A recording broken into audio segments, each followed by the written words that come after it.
Luc Sarr alors que c'est El Hadj Malick Sarr. Merci beaucoup, c'est une très vieille histoire. À l'époque, quand le président Macky Sall était en difficulté, vers les années 2008, j'étais le directeur du Centre des ressources et d'analyse du Conseil de la République. C'était un proche et l'entrée était surveillée. Il fallait trouver un surnom pour entrer sans pour autant être connu de l'autre bord. C'était le mot de passe. Absolument, il fallait trouver une identité nouvelle. C'est aussi simple que ça. On a trouvé par hasard Luc. Et cela vous pour déjouer un peu et c'est resté. Et resté, et vous colle à la peau. Jusqu'à présent, depuis 10 ans, les gens parlent de Luc Sarr. Luc Sarr, c'est parce que Luc Sarr est aussi stratège que Lucky Luke aussi. Je ne sais pas si vous connaissez ça. Ah oui, plus rapide, il tire plus vite que son nom. Que son nom. Oui. Alors, Luc Sarr, stratège. Pourquoi Luc Sarr, stratège on vous affuble également de ce nom, très stratège. Vous avez été, je le rappelle, conseiller politique d'un chef d'État, à savoir le président Macky Sall.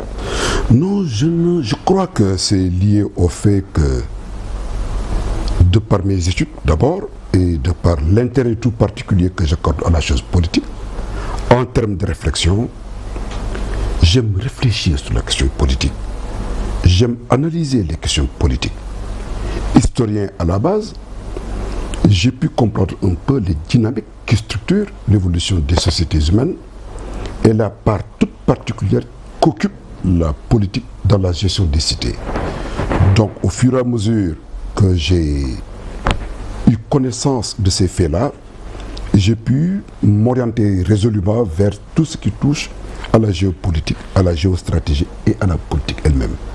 La synthèse, n'est-ce pas, donc, de tous ces éléments de curriculum, tous ces éléments, n'est-ce pas, de trajectoire, explique un peu l'intérêt tout particulier que j'ai de la géopolitique.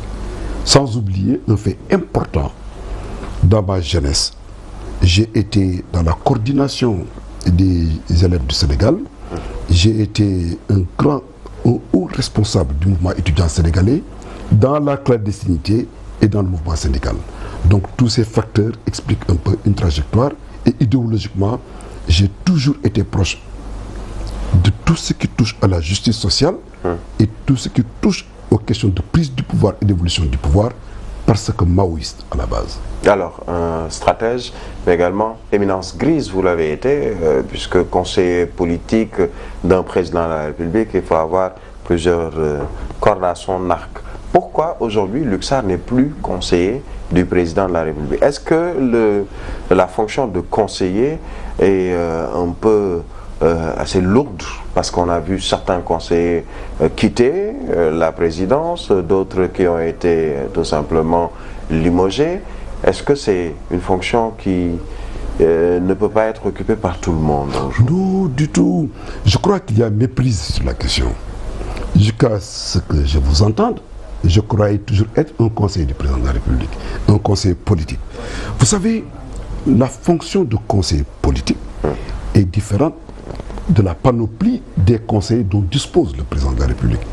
Ça, c'est des fonctions d'État liées à la gestion de la structure de l'État, directement liées au cabinet du président de la République. C'est les conseillers techniques, les conseillers spéciaux, etc. Mais la fonction de conseiller politique n'est pas une fonction liée au cabinet du président de la République, ce n'est pas une fonction administrative.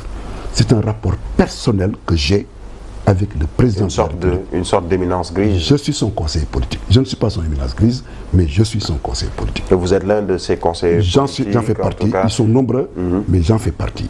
Jusqu'à preuve du contraire. Et je ne crois pas qu'ils s'inscrivent dans cette logique-là, parce que je crois être une personne qui compose bien avec son excellence de président. Le président Macky Sall est-il bien entouré en termes de Je crois que cette question, est-ce que, objectivement, du point de vue de la rationalité politique, on est exclusivement sur le factuel. Quelqu'un qui est parti dans une situation très particulière en termes de rupture d'avec Wade,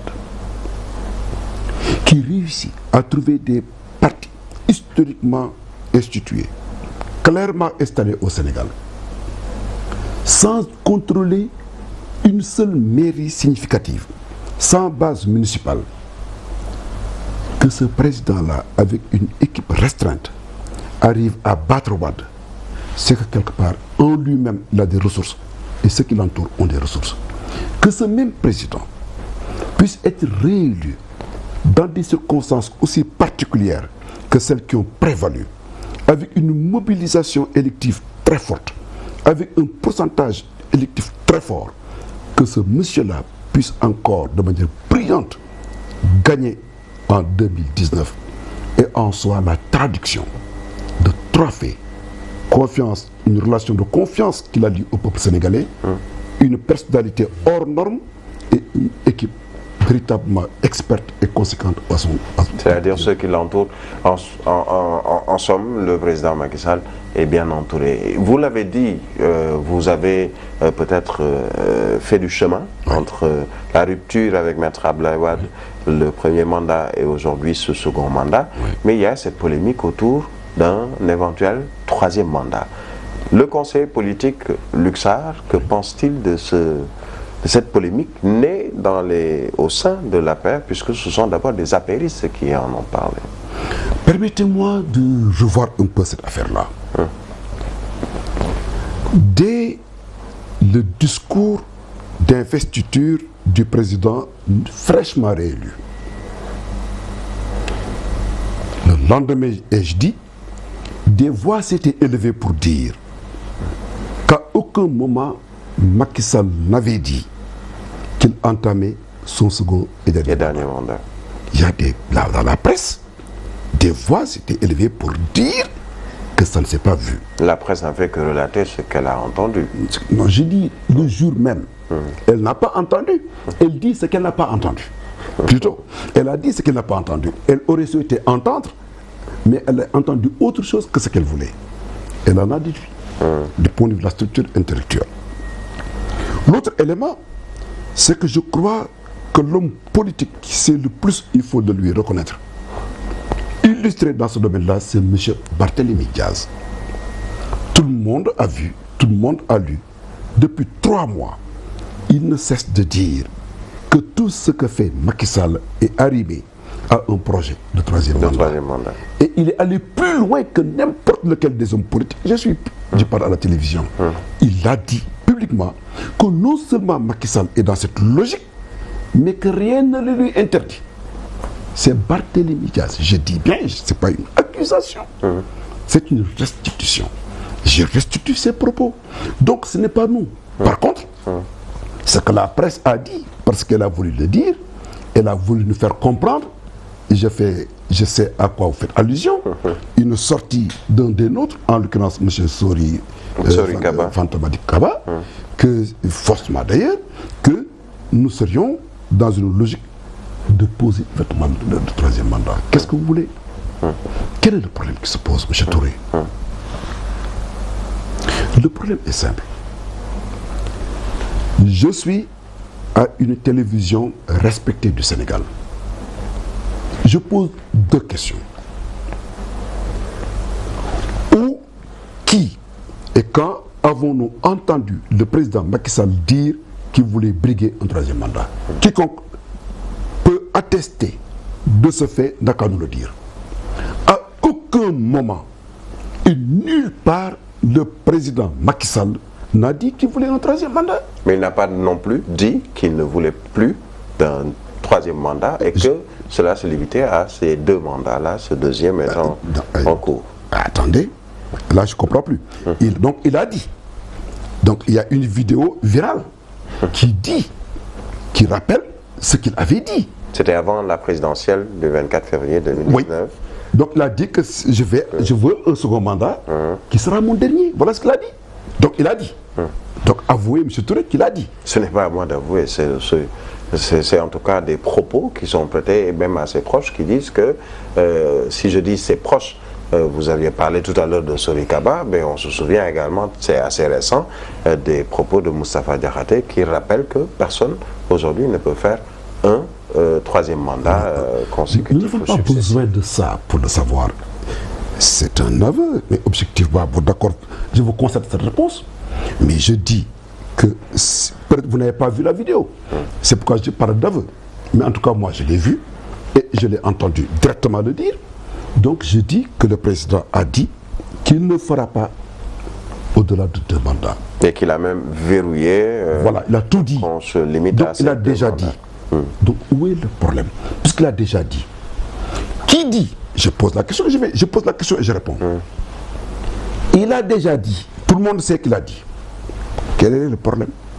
Il vient d'entamer 200 jours après sa prise du pouvoir. 200. Pour 5 ans. On pose aujourd'hui ce qui va se passer dans 5 ans. Donc, quel est le problème? Est-ce une demande du peuple sénégalais? Ou est-ce une attitude d'une poignée d'hommes politiques, intérieurs ou extérieurs, de la société civile, peu importe. Mais en tout cas, c'est ça la question. Alors, je vais vous dire une chose. Tous les Sénégalais savent que l'une des phrases favorites des opposants, c'est de dire qu'on ne croit plus en la parole du président Macky Sall. Ils l'ont dit, tous, depuis que le quinquennat envisagé a fini de se transformer en un septennat. Depuis lors, ils disent qu'ils ne croient plus, c'est du wak-waket. Mais la répétition, elle est pédagogique. Pourquoi est-ce que le président Macky Sall, dont vous êtes toujours le conseil, comme vous venez de me le dire, ne clôt pas tout simplement ce débat en disant vertement, encore une fois, même si ce serait une répétition selon vos propos, écoutez, je ne cherche pas un 3e mandat, c'est mon dernier mandat. Ou est-ce qu'il a peur d'ouvrir? Non. Mais écoutez, vous ne pouvez pas laisser aller jusqu'au bout de la logique, et je vous rejoins sur ça. Je vous ai dit, ce que les Sénégalais qui nous suivent savent, je ne raconte rien d'histoire. C'est objectif ce que je dis. Ils ont dit qu'ils ne croient pas en la parole du président de la République. Autrement dit, quand même qu'il le fit, ce que vous voulez dire là, qu'il le fit, qu'ils disent à nouveau que je ne ferai pas un 3e mandat, s'ils suivent leur logique de ne jamais faire confiance à la parole du président de la République, ils n'y croiront pas. C'est ça l'intérêt du débat. Mais le peuple n'est pas dupe. Mais le peuple ne pose pas la question. Vous déplacez le curseur du débat. Donc c'est pas une revendication. Je n'ai jamais vu une marche, je n'ai jamais vu une revendication, une quête populaire réclamant ce 3e mandat. Donc si je dis que le peuple n'est pas dupe, c'est-à-dire si le président de la République justement faisait cette déclaration, il a déjà fait une énième déclaration verte et ouverte, que le peuple ne serait pas dupé par les autres de l'opposition qui croient ou non en la parole du chef de l'État. Alors là, c'est un peu difficile, mais je vous le conseille. Donc c'est pas le peuple qui demande, des gens qui demandent, mais on prend un témoin. C'est un peu confus. En fait, nous avons compris. C'est plutôt ça qui est important. Qui pose ce débat et pourquoi le pose-t-il? C'est ça la question. Et justement, pourquoi ce débat aujourd'hui? Voilà. Donc ce débat-là est posé par des gens qui pensent qu'aujourd'hui, au niveau de la coalition, au niveau de l'Alliance pour la République, il n'y a qu'un seul monsieur qui est capable d'empêcher une victoire de l'opposition en 2024, il s'appelle Macky Sall. Donc le raisonnement politique à la base de cette sortie-là, ou de cette rengaine médiatique, c'est simplement que, pour ces gens-là, Macky Sall, on là-bas, il ne se présente pas, les boulevards du palais sont largement ouverts. Premier élément d'analyse. Deuxième élément d'analyse, nous pensons que ces hommes politiques sont comme nous, ils réfléchissent. Aujourd'hui, il faut polluer le quinquennat de Macky Sall. Il faut le parasiter. Il faut que Macky Sall dise qu'il ne va plus se représenter. Ça signifierait quoi? Aujourd'hui, par rapport à une chose qui va se dérouler dans 5 ans, qu'aujourd'hui, que dans son propre parti et dans le périmètre de sa coalition, des candidatures et des batailles s'installent déjà et que les opposants s'apprêtent et affûtent leurs armes, on mettrait ce pays-là dans une campagne électorale permanente. Est-ce la raison, par exemple, du limogeage d'un Sori Kaba, d'un Moustapha Diakhaté, parce que justement, on ne veut pas installer la chienlit, comme on le dit, au sein de la paire, au sein de la coalition, pour justement ne pas être dans une campagne électorale permanente? Il y a 2 cas différents, vous parlez de 2 personnages différents, vous accordez un motif unificateur sur lequel je ne suis pas d'accord. C'est-à-dire que j'ai bien lu les raisons pour lesquelles M. Sori Kaba a été plus ou moins limogé. Il n'a pas été limogé dans le fond, il a été bien avant ce que j'ai lu, tout le monde a lu quand même les explications officielles de l'État du Sénégal. Ce monsieur avait déjà été affecté ailleurs. Donc, comme disent les Wolofs, tombé, indi ay gaffe. C'est-à-dire que c'est ça. Donc, on peut dire que oui, c'est compliqué, c'est qui, mais non, il a redit à preuve. Pourquoi les gens se crispent-ils sur sa première déclaration et pas sur sa dernière déclaration à travers laquelle il renouvelle sa compte. Vous avez lu, tout le monde a lu. Il y avait une coïncidence à ça. Voilà, donc, mais par rapport à M. Moustapha Diakhaté, c'est autre chose. Il n'a pas été défenestré dans le cadre politique classique, mais il a été défenestré par rapport à un ensemble d'actes par lui posés. Et au bout du compte, le président de la République a cru que c'était pour lui. Quand il le nommait, il n'avait demandé à personne de le nommer. C'est en toute liberté, ses prérogatives, ses pouvoirs. Il a défenestré. Maintenant, l'explication qu'on pourrait donner, ou bien les explications, elles sont plurielles. Politiquement, comme le porte-parole du parti s'est prononcé, M. Seydou Gueye, qui est la voix autorisée en la matière, et celle du président de la République pour dire ce que notre parti pense. Mais c'est clair, nous avons dit que un ensemble d'actes cumulés explique peut-être cette situation-là. On parle d'indiscipline, de ne pas respecter la discipline de parti. Oui. Alors, un parti politique dans lequel les voix peuvent ne pas être convergentes et même que les avis peuvent ne pas être partagés, est-ce qu'aujourd'hui on peut ou on doit instaurer une discipline dans la mesure où on parle de démocratie quand même? Est-ce qu'il y a absence de démocratie au sein de la Mais voilà le problème de fond. La démocratie, c'est la liberté d'expression avant tout. Consacrée pas une liberté de remise en cause d'une ligne collectivement tracée.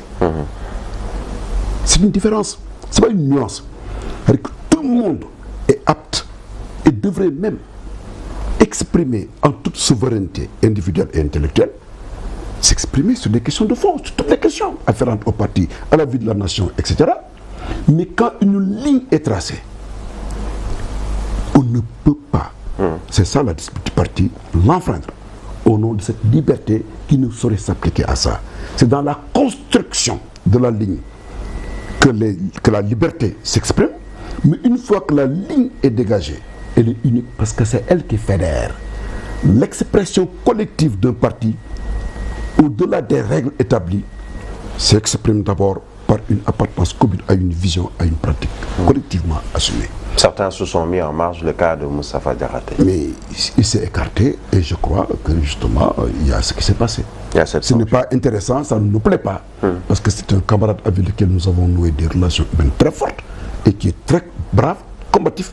Mais il y a dans la vie, à des moments déterminés, des tournants se dressent, etc. Et c'est comme ça, on va voir. Oui, parce alors, que tout n'est pas fini. Et certains, justement, conseillers, c'est le cas par exemple de Moustapha Diakhaté, d'autres anciens conseillers de Macky Sall, lui reprochaient par exemple de ne pas être trop accessible, puisque le conseiller est quand même quelqu'un qui n'est pas accessible. Le président de la République. Qui a dit ça? Moustapha Diakhaté. Moustapha Diakhaté l'a dit, que ce n'est pas tous les jours, par exemple, qu'il a l'occasion de pouvoir lui donner des conseils et que finalement c'est à travers les réseaux sociaux quelquefois qu'il est obligé de s'exprimer. Le professeur Amsatou Sow Sidibé a reproché au président de ne pouvoir même pas le voir. Elle a été également son conseiller au tout début. Est-ce à dire que Macky Sall ou le chef de l'État n'est pas trop accessible pour les conseillers que vous êtes? Attendez, pour le cas de Moustapha Diakhaté, c'est très particulier. Jusqu'à une époque, une date récente, Moustapha Diakhaté, je crois, c'est de notoriété publique, faisait partie des gens qui voyaient le plus son excellence le président de la République. Je suis sûr et certain, malgré un compagnonnage antérieur à ce qu'il a vécu avec le président de la République, Moustapha Diakhaté voyait le président de la République incomparablement plus que je ne le voyais. Donc je vous dis ça de manière claire à la télévision. Donc ça, je ne peux pas en discuter. C'est des relations particulières, c'est des relations qui les concernaient. Je ne discute pas de ça. Mais je sais que M. Diakhaté était un privilégié en termes de relations avec le couple présidentiel. Ça, c'est clair. Par contre, quand vous parlez de l'exemple de madame, du professeur que je salue, je dis que c'est un cas différent. Un conseil spécial appartient à un cabinet, appartient au cabinet du président de la République. Il y a une sorte d'interface entre eux et le président de la République, c'est le directeur de cabinet. Ce n'est pas le président de la République qui les convoque. Toutes les requêtes, toutes les tâches à eux confiées passent par un filtre et un administrateur de la relation qui est le directeur de cabinet. C'est le ministre directeur de cabinet qui gère ça. Maintenant, qu'il y ait des difficultés à voir le président de la République, je ne peux pas en juger, mais je sais qu'il faut toujours avoir à l'esprit qu'il n'y a pas une relation de directivité dans la relation. Il n'y a donc pas de réaction de frustration, ou en tout cas d'objet de frustration. Elle peut le comprendre comme ça, et ce serait normal dans son vécu. Je n'ai pas ce vécu qu'elle a eu pour juger non, je ne peux pas. Je ne peux pas du tout l'attaquer ou bien la confondre de cette affaire-là. Elle a ressenti ça en ces termes-là, mais je précise que du point de vue de la relation administrative et exécutive, voilà les conditions de la relation. En somme, le président Macky Sall est très accessible pour pas très accessible.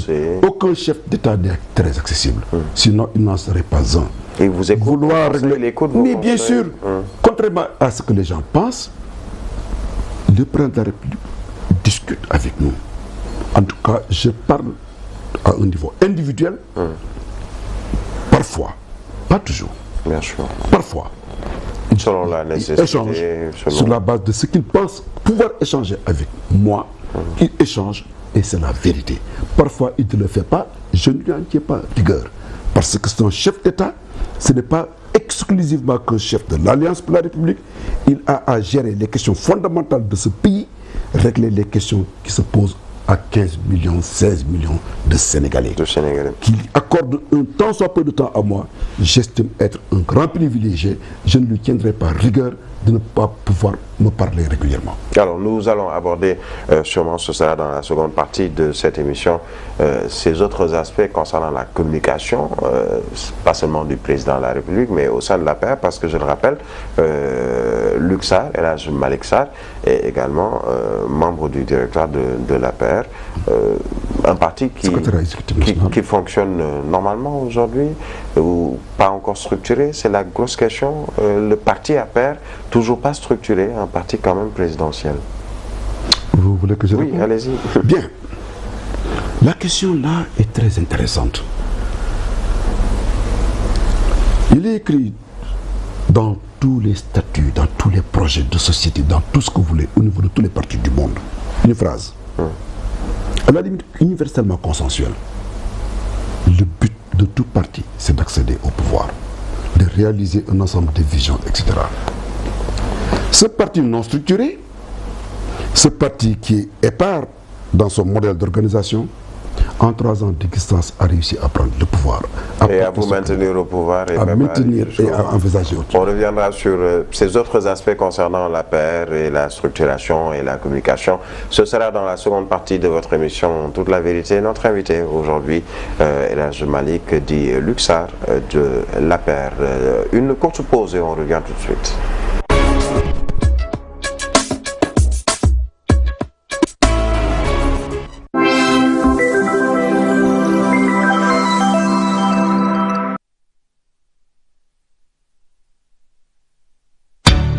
dal leen jàmm ci Cosmakeup. Cosmakeup mooy spécialiste make-up lépp lu leen réer ci make-up ci àdduna bi day mel ni yéen a ngi ci biir boutique yu nganda yi nga xam ne moom moo di supermarché make-up. Benn supermarché make-up moo am ci Sénégal lépp loo xam ni dafa jëm ci poudre maquillage fekk ko fi nga xam ne moom moo di Cosmakeup. Ruq disquette jano ak immeuble shopping center Djily Mbaye fii ci biir Sandaga. mën naa ne Nuba produit bu baax la et vraiment il y a pour tout type de peau. Man vraiment bi ma defee maquillage bi je le sens même pas, c'est comme si j'ai même pas fait de maquillage et vraiment ak rouge à lèvres bi et tout, fard bi, mascara bi, eyeliner bi, pour être encore plus belle comme maman, utilisez Nuba. manqué wuñu dara xanaa nag ay wax day jeex ay wax day fa ma ne woo leen gaaw Cosmakeup le seul supermarché du maquillage au Sénégal au 33 823 37 58 jigéen ñi foofu la ñu jëm visitez suñu page Facebook Cosmakeup net ñun ñooy Cosmakeup jigéen ñi ñun la ñuy wër ñu ngi fii ci biir Sandaga.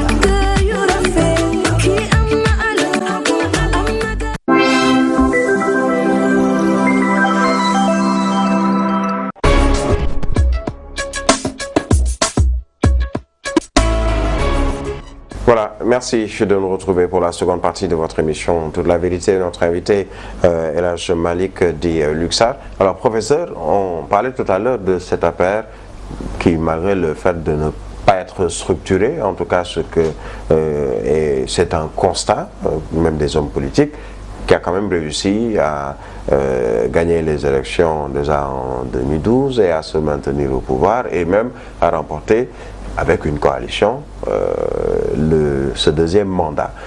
Qu'est-ce qui vous pousse ou qu'est-ce qui vous retient à structurer justement ce parti? Est-ce que le poste de numéro 2, comme l'ont vécu les autres partis, que vous ne voulez pas? Je raccorde ma réponse à celle que j'avais dite tantôt par rapport au projet. Si ce que nous sommes nous permet de créer ce que nous voulons, nous avons intérêt à demeurer ce que nous sommes. Pourquoi s'inscrire dans une logique de partis qui ont fait la preuve, comme vous dites, de leur faillite? Pourquoi ne pas penser à l'innovation? Pourquoi ne pas penser à une lecture nouvelle du pouvoir et des modes d'organisation du pouvoir? Il y a des penseurs qui estiment aujourd'hui que la forme parti traditionnelle est une antiquité politique. Tellement la réalité changeante du monde, du point de vue de ces soubresauts, de ces dynamiques, impose de nouveaux modes d'organisation et de présence politique. Moi, je crois que nous sommes dans cette logique-là et nous réfléchissons autour de ça. Ce qui fait que je ne vois pas personnellement un parti, notre parti, n'est pas du tout structuré, mais il est organisé. Notre parti est organisé parce qu'il y a 3 phrases motrices qui semblent être le fondement même, les fondements même de notre parti. Quand quelqu'un est dans la paire, il avance 3 éléments. L'Alliance pour la République est mon parti. Macky Sall est mon leader. Construire un Sénégal émergent est mon projet politique. On y a ajouté récemment. Appartenir à une coalition de patriotes démocrates et républicains, le Benno, est ma considération centrale. Donc, il y a un ensemble d'éléments que nous avons structurés et autour desquels nous forgeons l'identité collective du parti. Alors, structuré comme vous venez de nous l'énumérer, on a l'impression que c'est d'abord le parti, après la patrie. Ah non. Pourquoi? C'est l'APR mon parti, Macky Sall mon leader et le Sénégal qui vient construire. Construire le Sénégal. C'est pas un ordonnancement. Attendez. Un parti, c'est une identité. Dans tous les partis du monde. Quand on dit c'est un PDS. C'est pour vous titiller, mais oui, la patrie avant le parti, certains ont, en tout cas de l'opposition, je le rappelle, ou en tout cas je reprends les propos de l'opposition, estiment que c'est plus un vœu pieux de l'APR et de sa coalition Benno Bokk Yakaar. Nous allons discuter rapidement, si vous voulez. Jamais dans l'histoire du Sénégal, jamais, je dis, on a vu un parti majeur, un parti triomphant, comme le nôtre, dans l'espace d'une coalition, faire preuve d'autant de générosité dans la gestion collective du pouvoir. Jamais. On n'a jamais vu, c'est exceptionnel, je n'en ai pas vu. J'ai essayé de le cadrer. Un parti qui est majoritaire. Il y a une double majorité aujourd'hui au Sénégal. Sur le rapport politique institutionnalisé. À l'Assemblée nationale, il y a une écrasante majorité du Benno face à l'opposition. Et dans le Benno, il y a une majorité APR. Et pourtant, je dis bien, et pourtant, le président de l'Assemblée nationale n'est pas et n'a jamais été, depuis notre avènement au pouvoir, un membre du parti dominant. Une institution, jusqu'à récemment encore, la seconde institution de la République, à part après le président de la République, c'est le Haut Conseil des collectivités territoriales, qui était entre les mains de feu Ousmane Tanor Dieng, qui n'est pas, à ce que je sache, un membre du parti dominant. Nous avons fait preuve d'ouverture dans la gestion même des responsabilités au niveau du gouvernement. Donc pour nous, l'idée c'est quoi? L'Alliance pour la République n'a pas pour vocation d'être un parti-État. Nous sommes éloignés de ce modèle de gouvernance. Nous sommes des locataires du pouvoir. Le pouvoir n'est pas une propriété privée. Nous le gérons pour et au service des Sénégalais. Un Sénégal de tous, un Sénégal pour tous. Alors, je dis maintenant, quand on dit maintenant que nous voulons construire une majorité alternative, c'est ce que dit le président de la République, que le Sénégal sera construit par tous les fils et filles du Sénégal, de quelque bord qu'ils puissent appartenir. J'ouvre ma main, je vous tends mon bras et mes mains, venez, on va construire le Sénégal. Quiconque viendrait, vous seriez les premiers à dire que c'est un transhumant. C'est ça l'idée. Donc vous avez posé la question autrement, c'est-à-dire que le fond du problème, c'est-à-dire que c'est ça. Dans un dispositif intellectuel et politique global, quand on dit qu'on veut construire un consensus autour des questions fortes de ce pays, aimons ce pays, construisons ce pays, redéfinissons le patriotisme. Quelles sont les causes et les intérêts des Sénégalais? Est-ce que, Luxar, on peut présager, peut-être on ne va pas insulter l'avenir, qu'avec tout ce qui se passe, par exemple, le rapprochement entre Maître Abdoulaye Wade et son fils Macky Sall, même si ce sont encore deux entités sur le plan politique qui sont différentes, on peut présager ou envisager sur le plan politique l'ouverture à un gouvernement d'union ou un gouvernement de majorité élargie où l'opposition ou d'autres pourraient se retrouver avec notamment le dialogue qui est en train d'être... Mais absolument, M. Touré. C'était une perspective qui était ouverte bien avant même les R. Parce que nous sommes dans une lutte de R. Le premier R avec Maître Abdoulaye Wade, c'est les retrouvailles. Retrouvailles, réconciliation. Et maintenant, l'autre R, c'est la réconciliation. Est-ce que le R des retrouvailles va se transformer en R de réconciliation? Donc c'est un processus politique qu'il va falloir construire. Alors nous disons que bien avant même, et c'est ça la thèse du président de la République, un parti seul ne saurait gérer le Sénégal. Mais un pays est fait également de pouvoir et d'opposition. Mais quiconque ne se retrouve pas dans les orientations voulues par le président de la République a l'obligation de s'en séparer et de faire front dans une opposition. Voilà l'idée. Nous posons des axes précis. Nous avons dit que notre référentiel, ce autour de quoi nous appelons tout le monde, c'est le plan Sénégal émergent. Nous voulons bâtir un Sénégal sur cette base-là. Êtes-vous d'accord avec nous qu'on peut aller ensemble vers ça? Ceux qui pensent... C'est une main tendue à l'opposition. Mais absolument, aussi. À tous les Sénégalais, au-delà même de l'opposition, à la société civile, aux forces démocratiques, républicaines, aux forces patriotiques. Tous ceux qui ont à cœur, ceux qui aiment le pays, ceux qui voudraient qu'on sorte de l'ornière du sous-développement, pensent à ce qu'il y a de meilleur pour ce pays-là. Et estimant que le PSE est un instrument pour accéder au développement, le président Macky Sall leur tend la main à tout ça. Donc c'est ça la nouvelle vision, ce qu'on appelle la majorité alternative. Dans un élan patriotique, un appel lancé à l'opposition et également à passer les patriotes. Hein. Je suppose. Pourquoi pas? Mais non, si, je pense qu'il y a des divergences d'aujourd'hui. Le nom de Ousmane Sonko pour l'APR ou certains de l'APR sonne comme haram, entre guillemets. Personne ne veut parler de Ousmane Sonko. Il est même l'ennemi à abattre, en tout cas selon lui-même ses propos. Le régime veut tout simplement se défaire d'un opposant qui dérange trop. Pensez-vous de cela? Voilà le problème du discours politique. Vous l'avez réalisé, il est monal alors qu'il devait être dual. C'est-à-dire que moi je crois que c'est ça qui pose problème. Parce que vous communiquez mal au sein de la paire. Nous allons revenir sur ça, vous avez dit. Vous avez dit que vous allez poser des questions sur la communication, je vous attends. Mais je réponds à la question posée. Vous avez dit ce que M. Sonko dit de nous. Dans nos relations, vous dites que Sonko dit que c'est ça que nous voulons faire. Monsieur Ousmane Sonko est parti aux élections. Monsieur Ousmane Sonko n'a jamais reconnu officiellement Macky Sall comme président de la République du Sénégal.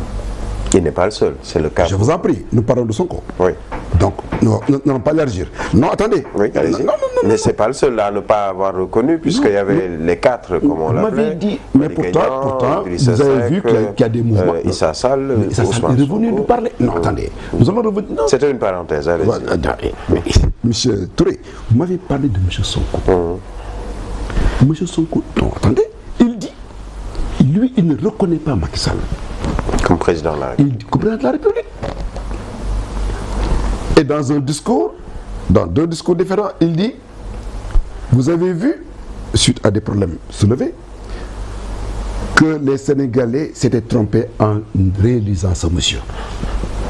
Et il dit qu'il ne reconnaît pas Macky Sall. Et il dit, il y a 4 jours, tout le monde a lu, qu'en février 2024, Macky Sall ne sera plus président de la République du Sénégal. Tacitement, il reconnaît. Comme tacitement. Comment un homme politique qui est incapable. Non, on va discuter, M. Touré. C'est-à-dire que comment un homme politique. Ça va pas. Je vais mettre la ligne. Parce que je crois tenir le bon bout. Non, votre comportement, vous me montrez que c'est le bon bout qu'il ne fallait pas lâcher. Je n'ai pas lâché, non. Comment un monsieur qui a ses postures pareilles peut-il vouloir de l'autre bord une considération qui n'a pas de lui? C'est ça l'intérêt du débat. Et la presse, ce que nous reprochons à la presse, c'est ça. Il n'y a pas une double vision, une vision en tout cas partagée des acteurs. Si on se fige, on se crispe sur la seule dimension de M. Sonko, mais évidemment vous reproduisez ce qu'il dit. Mais regardez ce qu'il dit de nous. Et comment il se comporte vis-à-vis de nous. Non. On ne pose pas la question comme ça. Jamais nous n'avons posé la question en termes ethniques, jamais nous avons posé la question en termes politiciens, nous avons posé la question en termes patriotiques et d'édification de cette nation pour la mener vers l'émergence. Voilà ce que nous avons dit. Donc il n'y a pas de souci particulier. Si M. Sonko, lui, dans sa logique, pense qu'il est le nombril du monde, qu'il est le centre du monde, quoi qu'il fût troisième, mais ça c'est autre chose. Pour sa première participation à une élection présidentielle, est-ce qu'il n'empêche que vous lui tendez toujours la main dans cet élan patriotique dont vous avez parlé tout à l'heure pour reconstruire ou construire le Sénégal? Je réponds d'abord, doublement, oui, pour une première participation, notre première participation, nous avons remporté l'élection. Donc, ce haut fait d'armes, pour nous, n'en est pas un. Donc nous allons progresser sur l'autre aspect. Maintenant, je vous ai dit tantôt, que certainement et de manière claire, sans équivoque, nous tendons la main à tout le monde. Nous parlons, l'opposition sénégalaise a une différence fondamentale avec nous. L'opposition sénégalaise parle de Macky Sall. Macky Sall travaille pour les Sénégalais et parle aux Sénégalais. C'est ça la différence. Voilà la différence fondamentale dans le discours et la pratique politique. Évidemment parce que nous sommes en responsabilité. Eux parlent de Macky Sall. Ils ne parlent que de Macky Sall. Alors, et Macky Sall ne parle que du Sénégal et des Sénégalais. Pourquoi est-ce que ce qu'El Hadji Malick Luc Sarr dit de manière aussi claire ne transparaît pas dans les propos des autres membres, pas tous, pas seulement de la PR, mais de la coalition Benno Bokk Yakaar, en tout cas du régime? On a l'impression que c'est l'un de vos péchés dans la communication. C'est d'abord un homme politique qui vous attaque, c'est tout de suite dans la presse ou dans la radio que vous répondez à ces attaques. Non, vous avez raison. Vous avez raison, je suis d'accord avec vous. Vous avez raison et le président de la République a été le premier à le reconnaître. Et c'est pourquoi récemment d'ailleurs nous avons tenu un séminaire pour montrer, c'est un aveu, nous avons que par rapport à tout ce que fait le président de la République, à tout ce qui a été accompli, il fallait se comporter autrement. De 2012 à 2019 que vous cherchez encore sur le plan de la communication. C'est la vérité, c'est la vérité. Il y a un souci. C'est pourquoi de 2012 à 2019 quand même. Vous avez raison. c'est pas faute d'avoir essayé, mais nous n'avons pas encore trouvé la bonne. On se souvient d'Aminata Touré, Premier ministre, qui demandait ou qui disait qu'il nous fallait à l'APR et à Benno Bokk Yakaar des communicants, on voulait même des débatteurs. On avait avancé un chiffre, si mes souvenirs sont bons, de quelques 20 000 débatteurs, parce qu'il fallait qu'il y ait des gens qui puissent parler des réalisations. Moi, je ne pose pas la question comme ça, vous avez raison. Vous avez raison, mais mon approche est différente de celle-là. Donc moi, je crois que, de toute façon, d'abord, il y a 3 niveaux. M. Touré. Non seulement vous avez raison, mais le président de la République, comme je vous l'ai dit, a été le premier à le dire et à le clamer publiquement. Il est difficile de faire comprendre aux uns et aux autres que nous n'avons de manière organisée que 2 canaux de prise officielle du pouvoir, de parole publique plutôt. Oui. Le premier canal, c'est le président de la République lui-même. Le deuxième canal, c'est le porte-parole officiel du parti et son adjoint, Seydou Gueye et Abdou. Bon, voilà les gens qui sont préposés à la prise de parole publique engageant le parti. Nous sommes un parti vivant, les uns et les autres vont s'agiter, c'est de l'autre, etc. Mais ce qui nous engage, nous, c'est la parole collectivement construite et publiquement dite à travers 2 personnes, Seydou et Abdou. Au-delà de ces 2 messieurs, la parole du président nous engage. Voilà comment nous fonctionnons. Maintenant, par rapport au débat proprement dit, il y a des efforts qui sont faits. Le Benno a fait de très grands efforts dans la communication depuis quelque temps. C'est récent, c'est très peu de temps, ça fait à peine, même pas 1 mois. Donc il y a une nouvelle orientation qui a été envisagée, qui est entamée et déroulée. Et je crois que sous peu, il y aura un déroulé et le rendu compte sera très brillant. Alors dans la communication pour le régime et ses proches ou ceux avec qui vous partagez le pouvoir, c'est justement sur les réalisations du président de la République de 2012 à aujourd'hui et surtout également sur l'avenir concernant ses réalisations et ses projets. Ça fait partie, ou en tout cas c'est un des aspects de la communication de l'ensemble des membres de Benno Bokk Yakaar, puisqu'il s'agit également de montrer ce que vous faites. Justement, concernant ces différents projets, certains sont sortis de terre. Je prends le cas du terre, même s'il ne fonctionne pas encore. Il y a le BRT, très récemment, dont le chantier a été lancé, entre autres projets. Où est-ce que vous allez avec des projets entamés et qui ne sont pas encore terminés? C'est la question que se posent, en tout cas certains. Je ne dirais pas beaucoup de personnes, mais certains. Par rapport, c'est bon, vous avez posé 2 types de questions et je vais répondre à ces 2-là. Nous, pour engager la réflexion en termes de communication, nous sommes fidèles à ce qu'on appelle le triangle de la dramaturgie politique. Ce triangle-là, nous l'avons décliné dans une combinaison du Wolof et du français. Nous disons, nous devons faire la communication autour de LM. LM signifie l'IMAKI. Il y a LMF, LMD et LMY. LMF, l'IFI Makifek. Ce dont nous avons hérité. Le LEC. Ce dont nous avons hérité. De quel pays avons-nous hérité en 2012? LMD, l'IMAKI-DEF, les réalisations. LMY, l'IMAKI Yéné Sénégal, Ligue le projet. Donc ça, c'est autour de ces 3 éléments-là structurants que nous organisons notre discours politique en termes de communication. C'est vrai que nous avons des difficultés pour que le canal, pour que le code, donc que les émetteurs eux-mêmes posent problème. Et maintenant, le récepteur, c'est difficilement visible. Ça, c'est clair. Je suis d'accord du point de vue des bornes. Mais voilà comment nous comprenons les choses. Allons-y maintenant dans le débat, dans l'autre portion du débat, par rapport sur à le terre, les trucs, etc. Ces projets, de grands projets, on a toujours qui dit, engloutissent beaucoup d'argent également, selon les économistes. Je vais en parler si vous voulez. On avait dit beaucoup de choses avant qu'elles ne se réalisent. Le pont de la Sénégambie, c'est un éléphant blanc. ça ne viendra pas, c'est du discours, c'est du pipeau. Ce sont les propos de l'opposition. On se souvient de tous ces projets de Wade. Avant, l'opposition disait de Wade que c'était également des éléphants blancs. Je pense que c'est le cas également aujourd'hui. Non, l'héritage comme est différent. L'héritage est différent. Si on faisait un peu, je vous ai dit, LMF et LMD, que vous comprendriez que c'est différent. Et si vous voulez, on peut attaquer. C'est différent, totalement différent. Donc, je dis, ils ont dit tout ce que nous avions envisagé pour l'essentiel. D'ailleurs, on va faire un catalogue de ce qui a été dit, un verbatim. Donc, ce qui a été dit est fait malgré tous les points de vue pessimistes qui ont prévalu avant le démarrage des travaux. Maintenant, parlons du TER et du BRT.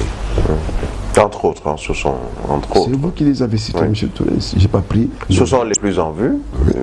Et ce sont également ce que certains disent les plus budgétivores, puisque ayant englobé plusieurs milliards de francs CFA. Certains économistes le disent, et pour le TER et pour le BRT. C'est pourquoi j'ai dit on va discuter sur la base de ce que vous avez dit. Allez-y. Pour être le porte-parole de ces gens-là. Ce n'est pas une critique. Non, je vous suis en tout respect, rassurez-vous. Mais qu'est-ce que c'est que le TER? Je n'ai pas à faire un truc technique.